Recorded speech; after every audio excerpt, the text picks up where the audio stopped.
예, 여러분 반갑습니다. 오늘 2021년 11월 17일 주일입니다. 하나님을 예배하는 날 주일, 하나님을 예배하러 오신 여러분 모두를 성부, 성자, 성령 하나님의 이름으로 환영합니다. 성경에는 하나님을 예배하는 사람들이 하나님께서 함께 하고 계시다고 하는 것을 믿고 그 믿음으로 예배를 드려야 한다는 것을 가르치고 있습니다. 성경이 우리들에게 전한 그 말씀을 다시 한번 우리들 마음속에 새기며 하나님께서 오늘 이 자리에 우리와 함께 하고 계시다고 하는 것을 믿는 믿음 가운데 우리들 모두가 하나님을 예배할 수 있기를 바랍니다. 하나님이 우리 예배를 기쁘게 받아주시기를 바랍니다. 그리고 오늘 이 시간 이 자리를 통하여 여러분의 모든 것을 알고 계신 하나님께서 여러분에게 필요한 모든 은혜와 지혜와 힘을 이 시간 그리고 이 자리를 통하여 내려주시기를 바랍니다. 이제 성부와 성자 그리고 성령 하나님의 이름으로 주일 예배 시작하도록 하겠습니다. 여러분, 이제 오늘 우리들이 함께 나눌 하나님 말씀 보겠습니다. 전도서 12장 1절부터 7절까지 있는 말씀 우리 함께 보도록 하겠습니다. 너는 청년의 때에 너의 창조주를 기억하라. 곧 곤고한 날이 이르기 전에 나는 아무 날이 없다고 할 해들이 가깝기 전에 해와 빛과 달과 별들이 어둡기 전에 비 뒤에 구름이 다시 일어나기 전에 그리하라. 그런 날에는 집을 지키는 자들이 떨 것이며 힘있는 자들이 구부러질 것이며 맷돌질 하는 자들이 조금으로 그칠 것이며 창들로 내다보는 자가 어두워질 것이며 길거리 문들이 닫혀질 것이며 맷돌 소리가 적어질 것이며 새의 소리로 말미암아 일어날 것이며 음악하는 여자들은 다 쇠하여질 것이며 또한 그런 자들은 높은 곳을 두려워할 것이며 길에서는 놀랄 것이며 살구나무가 꽃이 필 것이며 메뚜기로 짐이 될 것이며 정욕이 그치리니 이는 사람이 자기의 영원한 집으로 돌아가고 동객들이 거리로 왕래하게 됨이니라. 은줄이 풀리고 금 그릇이 깨지고 항아리가 샘곁에서 깨지고 바퀴가 우물 위에서 깨지고 흙은 여전히 땅으로 돌아가고 영은 그것을 주신 하나님께로 돌아가기 전에 기억하라. 아멘. 여러분, 우리 함께 기도하겠습니다.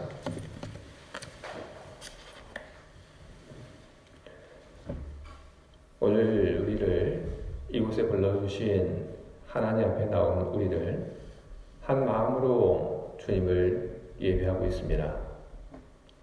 우리의 찬양과 그리고 우리의 기도를 들으신 하나님, 그 하나님께서 우리 찬양과 우리 기도에 대한 응답으로 우리에게 말씀을 하시오니 주님 우리들이 듣겠습니다.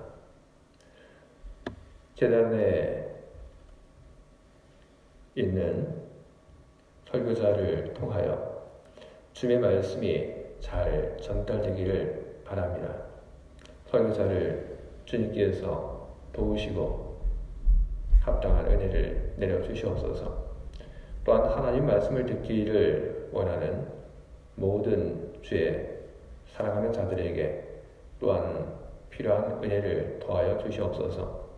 주님 말씀이 우리 안에 들어오기를 바랍니다. 그리고 그 말씀이 우리의 등불이 되고 그 말씀이 우리의 삶의 힘이 되기를 원합니다.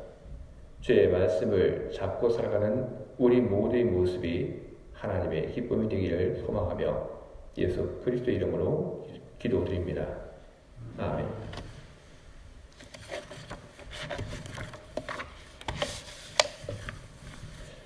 여러분, 우리는 우리 몸을 통해서 참 많은 것을 배울 수가 있습니다. 오늘 제가 여러분들 앞에서 읽은 이 말씀 속에서 전도서의 저자는 자신의 몸의 변화를 통해서 배운 것을 기록을 하고 있습니다. 해의 빛과 달과 별들이 어둡기 전에, 바로 이 말에서부터 전도자가 배운 것이 기록이 되고 있습니다. 그렇게 시작된 이 전도자의 말은 뒤에 항아리가 샘 곁에서 깨지고 바퀴가 우물 위에서 깨지고, 여기까지 계속 그가 배운 것에 대한 그런 기록이 이어지고 있습니다. 전도자가 쓴 이 말들은 어떤 말들이냐면 몸의 변화를 비유적으로 쓴 그런 말들입니다.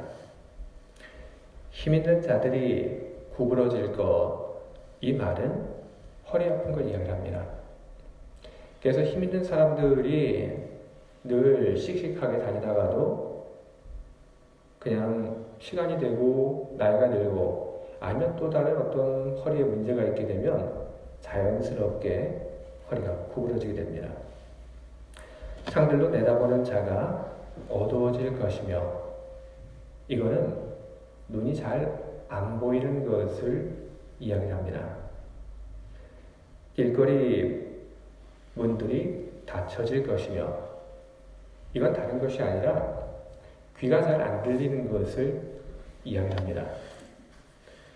우리 밖에 문을 열어놓으면 소리가 잘 들립니다. 그런데 그 문을 닫게 되면 소리가 들려도 선명하게 들리지 않습니다. 그것처럼 사람이 이제 무슨 일이 있게 되든지 아니면 좀 나이가 들게 되면 소리가 잘 들리지 않는데, 그것을 이렇게 문을 닫는 것을 비유해서 전도자는 이야기를 한 것입니다. 또 재미있는 표현도 있습니다. 비 뒤에 다시 구름이 일어난다. 이건 어떤 것이냐 하면 몸이 아픈 걸 이야기합니다. 몸이 아픈 다음에 회복이 됩니다. 이제 다 나았다 이렇게 생각이 드는데, 그런데 그렇지 않습니다. 아픈 데서 다 낫다고 생각을 했는데 또 다른 곳에서 아픈 곳이 나타나기 시작을 합니다. 바로 그것을 가리켜서 비 뒤에 다시 구름이 일어난다, 그렇게 이야기를 하고 있는 겁니다. 예전에는 눈이 잘 안 보이고, 그리고 귀가 잘 안 들리고, 그리고 이가 망가지게 되면 그럼 어쩔 수 없이 그 상태로 계속 살아야만 했습니다. 근데 지금은 좀 다르죠. 눈이 안 보이게 되면 우리는 안경을 씁니다. 그렇죠? 그리고 귀가 안 들리게 되면 그럼 우리는 또 보청기를 사용합니다. 이가 신통치 않게 되면 어떻게 하죠? 그렇죠? 브릿지를 걸든지 아니면 임플란트를 하든지, 우리는 그렇게 이 다친 혹은 없는 부분들을 우리는 다른 걸 통해서 메우고 우리는 살아갑니다. 예전과 비교하면 참 많이 좋아졌다는 그런 생각을 하게 됩니다. 그런데도 말입니다. 아무리 의술이 발달해서 눈 그리고 귀 혹은 이에 문제가 있는 것을 도움을 받아서 치료받고, 그리고 다른 보조기구를 사용한다 하더라도 그것은 원래 내 것만 못하다고 하는 것을 우리는 느낍니다. 내 것만 못합니다. 그리고 아팠다가 고치게 되면 그것이 아무리 잘 치료하고 수술을 했다 하더라도 아팠던 그 부분, 그 흔적은 그대로 남게 됩니다. 우리는 그 흔적을 가지고 우리는 살아가야 합니다. 그래서 우리는 살면서 어디가 아픈 그 경험들을 통해서 우리는 배우게 됩니다. 멀쩡할 때부터 우리 몸을 잘 돌봐야 한다. 우리는 그런 걸 배웁니다. 젊었을 때부터 아니면 건강할 때부터, 멀쩡할 때부터 우리 몸에 있는 각각의 그 기관들을 잘 돌봐야지만 우리는 오래 잘 사용할 수 있습니다. 우리는 몸을 통해서 배웁니다. 하나님이 우리들에게 주신 것, 그 모든 것을 소중히 여기고 그리고 그것을 잘 써야 한다. 우리는 배웁니다. 하나님께서 우리들에게 주신 것 중에 또 우리들이 소중히 여길 것이 무엇이 있겠습니까? 생각해보고 찾아보면 우리들이 소중히 여겨야 할 것이 꽤 많이 있다고 생각을 합니다. 그런데 오늘 제가 여러분들 앞에서 읽은 이 전도서의 저자는 무슨 이야기를 하냐면 시간을 이야기를 합니다. 시간도 소중히 여기면서 살라는 그런 이야기를 하고 있습니다. 시간, 그것은 정말로 소중한 것입니다. 한번 지나가게 되면 그것은 다시 돌아오지 않습니다. 근데 많은 사람들이 시간이 소중하다고 하는 생각을 하지 않고 그렇게 살아갑니다. 매일매일 반복되는 속에서 시간이라고 하는 것이 그다지 소중하지 않고 얼마든지 우리들에게 허락된 것이냐 생각을 하면서 살아갑니다. 그런데 그렇지 않죠. 우리는 어느 순간 알게 됩니다. 시간이라고 하는 것이 그렇지 않다고 하는 것을, 우리들은 시간을 정말로 잘 사용해야 한다는 것을 우리는 어느 순간 우리는 느낍니다. 시간이 한정되어 있다. 우리는 그것을 알게 됩니다. 사람들이 나에게 주어진 그 시간이 무한한 것이 아니고 그리고 그것이 한정되어 있다고 하는 것을 깨닫게 되면 사람들은 두 가지 태도를 보입니다. 하나는 시간이 나에게 주어진 것이 얼마 되지 않으니까 그 시간 좀 즐기면서 살아야겠다 하는 그런 생각을 가지고 그렇게 사는 사람들이 있습니다. 또 다른 부류의 사람들은 나에게 허락된 시간이 얼마 되지 않으니까 열심히 살아야겠다. 그런 생각을 가지고 안간힘을 다해서 열심히 살아가는 그런 사람들이 있습니다. 예전에 사람들이 그 모습을 보게 되면 열심히 살려고 했던 사람들이 훨씬 더 많았던 것 같습니다. 열심히 살아야겠다. 예전에는 그것이 더 길었습니다. 이 라틴어 말 중에 메멘토 모리라고 하는 말이 있습니다. 모든 것은 죽는다고 하는 것을 기억을 해라. 예전 사람들은 이 말을 많이 했습니다. 인생이 허무하다고 하는 것을 말하기 위해서 이 말을 쓴 것이 아닙니다. 겸손해라. 그리고 열심히 살아라. 그런 뜻으로 바로 메멘토 모리라고 하는 말을 많이 사용을 했습니다. 요즘 우리들은 이 메멘토 모리와 좀 비슷한 또 다른 말을 우리는 많이 듣고 살고 있습니다. 욜로라고 하는 말, 바로 그겁니다. You only live once. 바로 이 단어의 맨 그 앞의 스페링을 따서 만든 말이 바로 욜로입니다. 이 욜로라고 하는 것은 예전의 사람들이 시간 앞에서 보여주었던 그런 모습과는 좀 다른 성향을 보여주고 있습니다.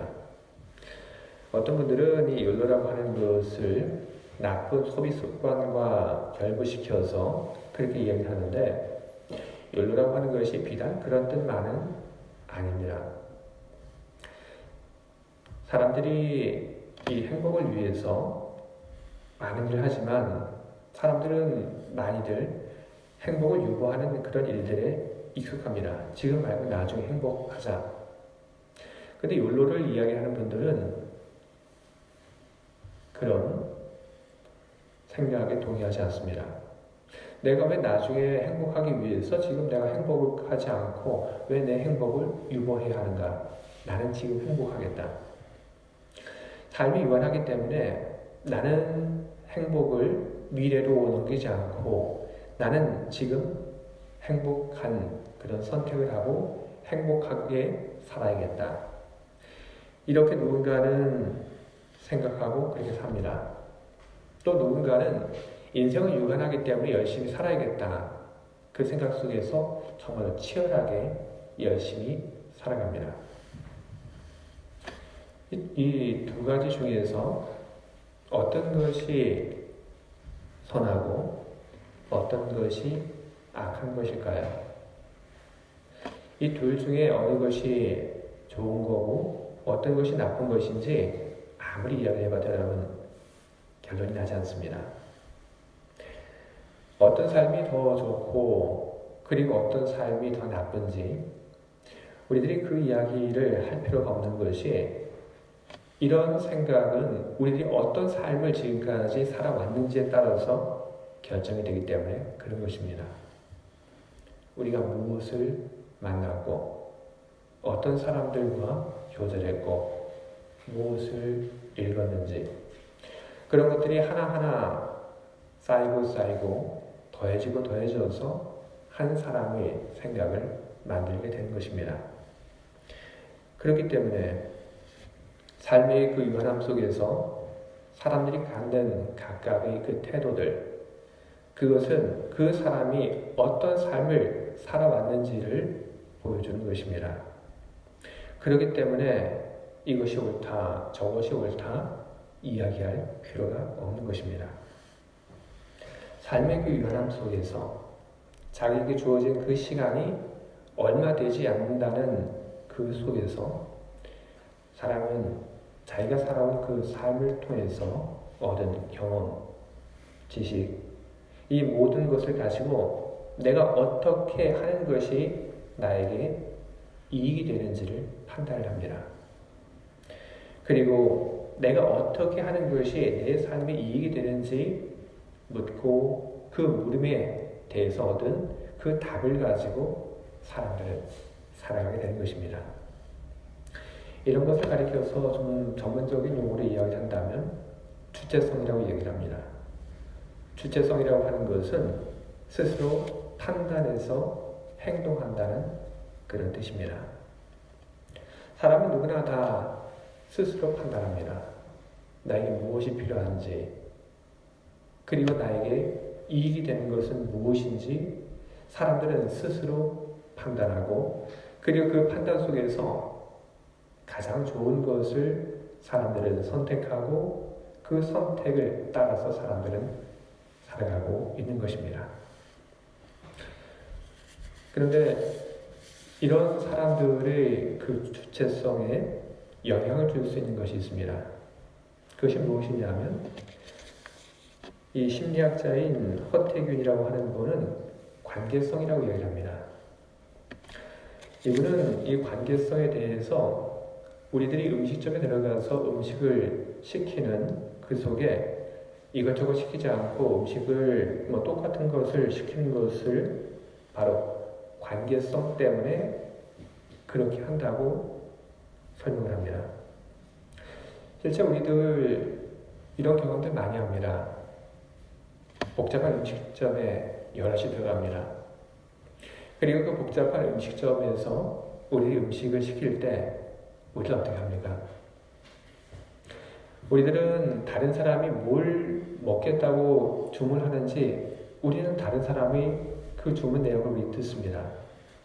그리고 우리는 다른 사람이 뭘 시키겠다고 했는지 그 이야기를 듣고 우리는 영향을 받고, 그리고 우리는 똑같은 것을 시키는 그런 일들을 많이 합니다.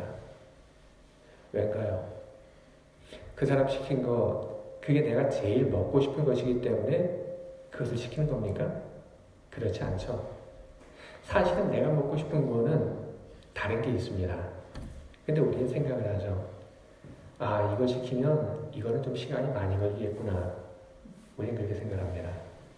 그런 생각에서 우리는 내가 제일 먹고 싶은 걸 시키지 않고 다른 사람 시켰던 것, 가장 무난한 것을 우리는 똑같이 시킵니다. 바로 이런 것이 관계성입니다. 다른 사람을 생각하는 것, 다른 사람들과의 그 관계를 생각해서 내 결정이 달라지는 것, 바로 이것이 관계성입니다. 심리학자들은 인간과 인간 사이의 그 신뢰의 관계가 깊어지기 위해서는 그 관계에 대한 그 지속성의 그 믿음이 있어야 된다는 그런 이야기를 합니다. 사람은 내가 오랫동안 볼 사람과 그렇지 않은 사람, 이 두 사람에 대해서 무척 이중적인 그런 태도를 취합니다. 내가 앞으로도 오랫동안 관계를 할 사람이다. 그렇게 그 생각이 들면 그 사람과의 그 관계 속에서 내가 좋아하는 것을 조금씩 양보를 합니다. 포기하는 것이 많아집니다. 그러나 내가 지금 만나고 있는 사람, 나하고 관계하고 있는 사람이 그다지 앞으로 나하고 깊은 관계를 가지고 갈 사람이 아니라고 한다면 그 사람과의 그 관계 속에서 우리는 그다지 많은 것을 포기하려고 하지 않습니다. 왜? 또 안 볼 것이기 때문에.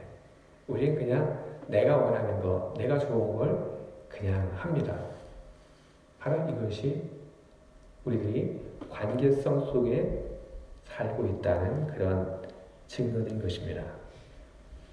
근데 여러분, 이 관계성이라고 하는 것은 사람과 사람 사이에만 있는 건 아닙니다. 하나님, 사람, 바로 그 사이에서도 관계성이라고 하는 것이 여러분 있습니다. 그래서 오늘 우리가 보고 있는 이 말씀 속에서 이런 말이 나오게 되는 겁니다. 하나님을 기억하라. 이것은 하나님과의 그 관계성을 일깨워주는 그런 말입니다. 이런 관계성을 일깨워주는 말이 필요한 것은 무엇입니까? 하나님이 눈에 보이지 않기 때문에 그런 겁니다. 그래서 사람들이 하나님이 지금 나와 혹은 우리와 어떤 관계에 있는지 모르기 때문에 간과하기 때문에 그렇기 때문에 이 말이 필요한 것입니다. 그래서 하나님을 기억하라. 하나님과의 그 관계를 일깨워주고 있는데 전도서의 이 저자는 그냥 하나님을 기억하라는 말을 하지 않았죠. 대신 무슨 말을 했냐면 창조주를 기억하라. 그렇게 이야기를 하고 있습니다. 나와의 그 관계성 속에서 지금 이 하나님이 어떤 분인지 그것을 말하고 있는 겁니다. 나와의 그 관계성, 사람과의 그 관계성 속에 있는 이 하나님은 어떤 분이냐? 이 하나님은 너를 지으신 분, 너의 창조주. 그리고 너는 누구냐? 그분이 손으로 지음을 받은 그런 인간이다. 그런 얘기를 하고 있는 겁니다. 하나님이 우리 창조주이심을 이야기하고, 그리고 오늘 본문 그 뒷부분을 보게 되면 이 전도서의 저자는 그 창조주를 언젠가 우리들이 다시 만나게 될 것이라고 그렇게 이야기하고 있습니다. 사람이 죽는다고 하는 것, 그것은 하나님을 인정하지 않는 사람조차도 언젠가 하나님과 다시 만나게 된다는 그런 뜻입니다. 하나님과 사람과의 그 관계는 여러분 끊을 수 없습니다. 하나님과 사람과의 그 관계는 계속되고 있고, 그리고 언젠가 우리는 하나님 앞에 필연적으로 서게 되는 겁니다. 하나님과 인간 사이의 그 관계성, 특별히 창조주와 그리고 피조된 인간 그 사이의 그 관계성에 눈을 뜨게 되면 여러분 어떤 일들이 일어납니까? 그럼 우리는 신경 쓰지 않을 수 없습니다. 우리는 하나님께서 왜 나를 창조하셨는지 그 창조의 이유에 대해서 생각하지 않을 수 없습니다. 우리는 의식하게 됩니다. 하나님이 왜 우리를 창조하셨을까? 우리는 그것을 신경을 쓰고, 그리고 우리는 하나님의 눈, 그리고 하나님의 마음을 우리는 의식하게 됩니다. 만약 우리들이 하나님보다 강한 사람이라고 한다면, 그런 존재라고 한다면 우리는 하나님, 그분이 우리에 대해서 어떤 생각을 가지실까? 그분이 우리에 대해서 어떤 마음을 품으실까? 우리는 전혀 신경 쓰지 않을 겁니다. 근데 그렇지 않죠. 하나님은 우리 창조주이시고 우리는 그분이 손으로 지음을 받은 피조물이기 때문에 우리는 당연히 하나님의 신경이 쓰입니다. 하나님이 나에 대해서 어떤 생각을 하고 계실까? 하나님이 나에 대해서 지금 어떤 마음을 가지고 계실까? 우리는 신경이 당연히 쓰입니다. 그러면 그런 신경이 쓰이게 되면 거길로만 끝나는 것이 아닙니다. 우리의 결정, 행동, 선택, 이 모든 것에 영향이 있게 나르는 것입니다. 하나님께 우리는 보여드리고 싶어 하는 마음이 있습니다.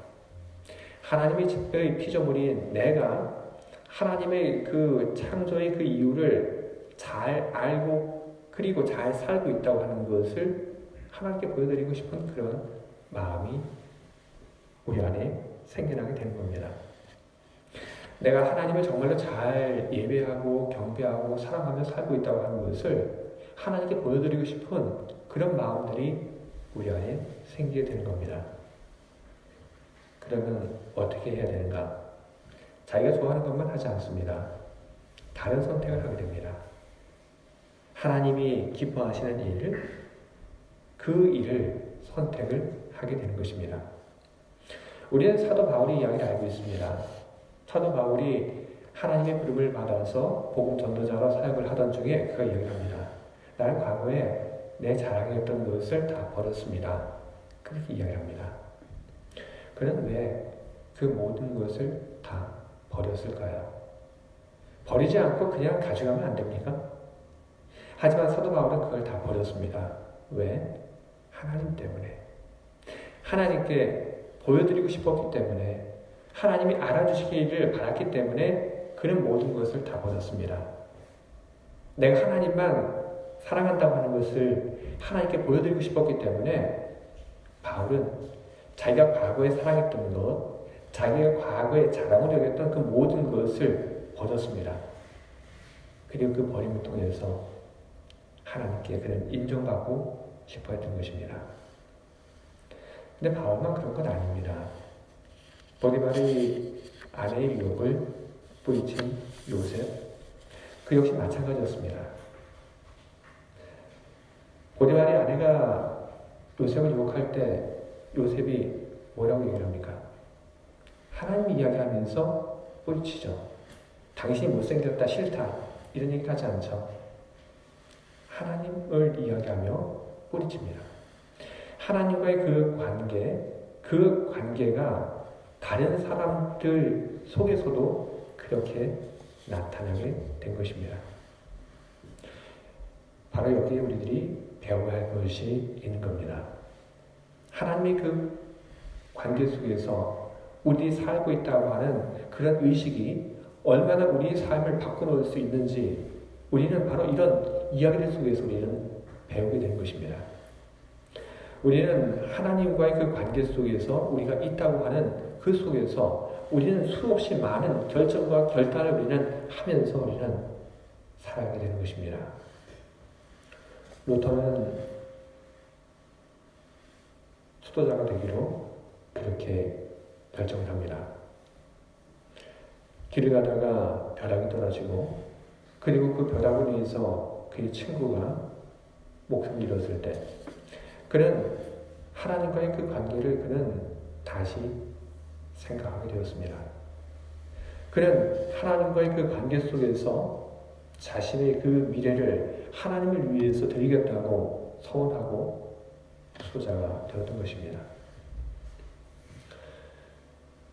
슈트라스부르크에서 교수로 살아갔던 슈바이처가 있습니다. 그는 어느 날 자기 책상 위에 올려져 있는 하나의 작은 쪽지를 보고 그는 아프리카 선교를 맹세하고 그는 교수직을 던지고 선교하러 그는 떠납니다. 왠가요? 무엇 때문인가요? 아프리카에 있는 그 사람들 모르는데 왜 갔을까요? 슈바이처 역시 하나님과의 그 관계 속에서 그런 선택을 하게 된 것입니다. 내가 가는 것이 하나님의 마음을 기쁘게 해드리는 일이라고 그가 믿었기 때문에 그는 포기하고 가게 된 것입니다. 하나님과의 그 관계 속에 있다고 하는 것은 이렇듯 우리들에게 뭔가를 선택하게 하고 포기하게 하고 그리고 결정하게 만드는 것입니다. 그것은 비단 크고 대단한 그런 결정만을 이야기하는 것 아닙니다. 우리 생활 속에는 수없이 많은 결정과 선택들이 있습니다. 우리가 하나님과의 그 관계 속에 있다는 그런 인식은 우리 삶 속에서 수없이 많은 결정과 결단을 하게끔 그렇게 만드는 것입니다. 우리는 하나님을 의식할 때 우리는 다른 사람에게 우리는 참 잘하면서 우리는 살아갑니다. 하나님을 의식하게 될 때 우리는 서로를 용납합니다. 그리고 무거운 짐도 들어줍니다. 그리고 우리는 사랑합니다. 왜요? 하나님을 의식하기 때문에. 하나님께 내가 하나님의 말씀을 잘 지키며 그 말씀을 따라 살고 있다고 하는 것을 하나님께 보여드리기 위해서 우리는 그렇게 합니다. 하나님을 의식하기에 우리는 사랑하고 헌신하고 봉사하고 선 실천하며 우리는 살게 되는 것입니다. 또서 12장 1절에 있는 말씀, 너는 청년의 때에 너의 창조주를 기억하라. 여러분, 이 말씀은 청년들에게 주는 말씀이 아닙니다. 이 말씀은 세상 모든 사람들에게 주는 말씀인 것입니다. 일찍 깨달으라는 그런 말인 것입니다. 일찍 깨달아라. 젊었을 때 그때부터 알아라. 너가 지금 하나님과의 관계 속에 있다고 하는 것을 너는 깨달아 알아라. 그리고 하나님과의 그 관계 속에 있다고 하는 것을 생각하고 살아라. 우리들이 이런 의식을 하게 되고 우리가 하나님과의 그 관계 속에 있다고 하는 것을 우리들이 느끼며 살아갈 때 우리들은 매 순간순간마다 하나님 기뻐하시는 결정, 선택, 우리는 그것을 하게 될 것입니다. 주의 사랑하는 교회 여러분, 여러분이 하나님과 함께 있음을 기억하시기 바랍니다. 그 기억 속에서, 그 깨달음 속에서, 그 경험 속에서 여러분이 살아가게 될 때 자연스럽게 하나님과 함께 하고 있다는 그 생각이 여러분의 결정을 이끌어갈 것이고 여러분의 선택을 이끌어가게 될 것입니다. 그때 여러분은 하나님이 기뻐하는 삶을 살 것이고 하나님은 여러분을 인하여 크게 기뻐하시는 그런 마음을 품게 될 것입니다. 여러분 잊지 마시기 바랍니다. 항상 하나님과의 관계 속에 있다고 하는 것을 항상 하나님을 의식하며 살아가시는 여러분 모두가 다 되시기를 주님의 이름으로 축원드립니다. 아멘. 기도하겠습니다.